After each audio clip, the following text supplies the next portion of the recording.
This is the 7th generation BMW 3 Series, codenamed G20. And even in this increasingly SUV-dominated world, this mid-sized sedan remains BMW's most important and top-selling car. And in a lot of ways, it's kind of the spiritual heart of the brand. It's bigger than before, yet lighter and stiffer. It's more dynamic than ever, at least according to the manufacturer claims. It's got a bold new look that has a lot more going on in the metal than the pictures might show. And inside, it's got some BMW first technology that's really interesting to get your head around.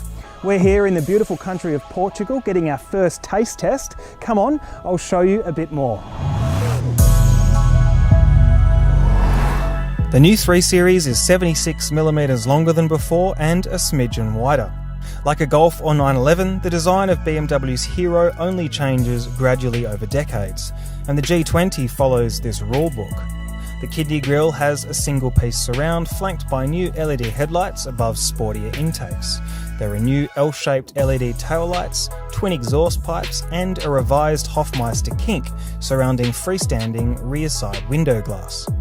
The tout side profile features new sheet metal shaping, with an upturned lower moulding rising at the rear towards the strong shoulder line. Like any good rear-wheel drive sedan, it retains the long bulging bonnet, cab backwards silhouette and short overhangs.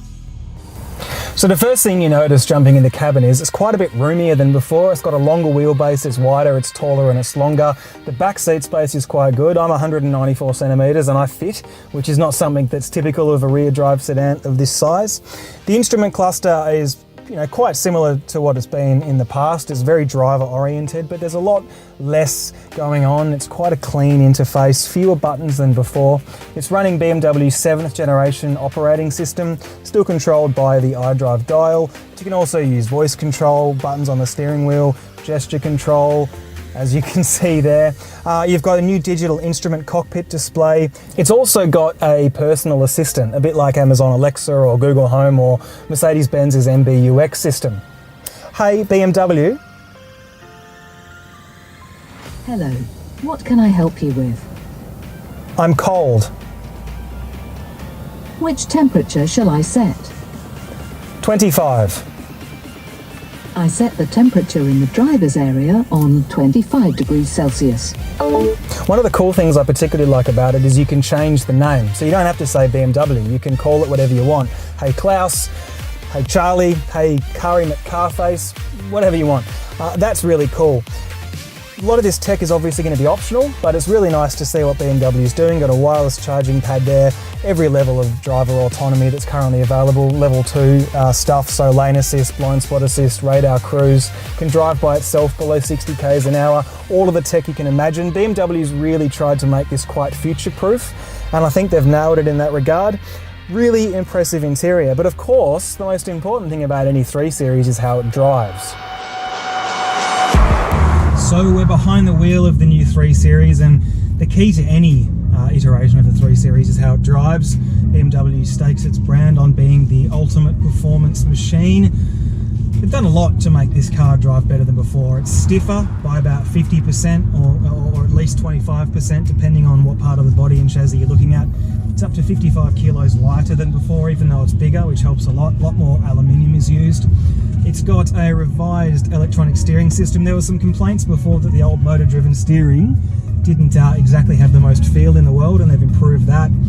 And they've also got passive lift-related dampers that they've fitted. It's a new way that BMW's come up with to control the compression and rebound on the dampers at the front and the rear without having to have modes to change, from sporty to soft. And I have to say, so far, it's really impressed me. It's got these great, rather than bouncing off the bump stops in this abrupt way, it's got a much more cushy, soft way of riding, and it settles really quickly, and it's quite composed at all times. It's also proven to be really nimble. It's stiffer and lighter, as I said, still got the 50-50 weight distribution, and throwing this car around has been a delight. Yes, it's a bigger car than before, but it still shrinks around you and feels very much like a performance car, as any 3 Series should.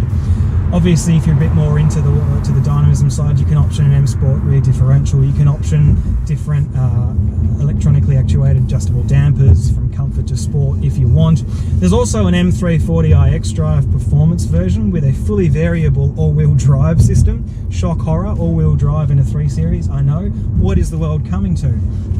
In terms of engines, there's a whole suite of petrols and diesels as ever.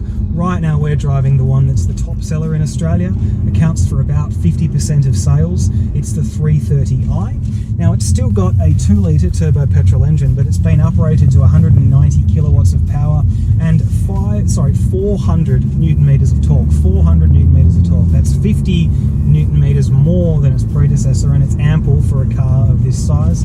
You've still got your 8-speed automatic from ZF, got a wider ratio spread than before.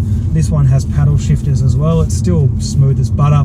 Different driving modes, change the throttle calibration, the gearbox mapping, and the ESC tune, so you've still got a bit of variability there. Topping the launch range is the rear-biased all-wheel drive M Performance 340i X-Drive using a new force-fed 3-litre inline-6 with 275 kilowatts and 500 newton meters of torque. The 0 to 100 time is just 4.4 seconds.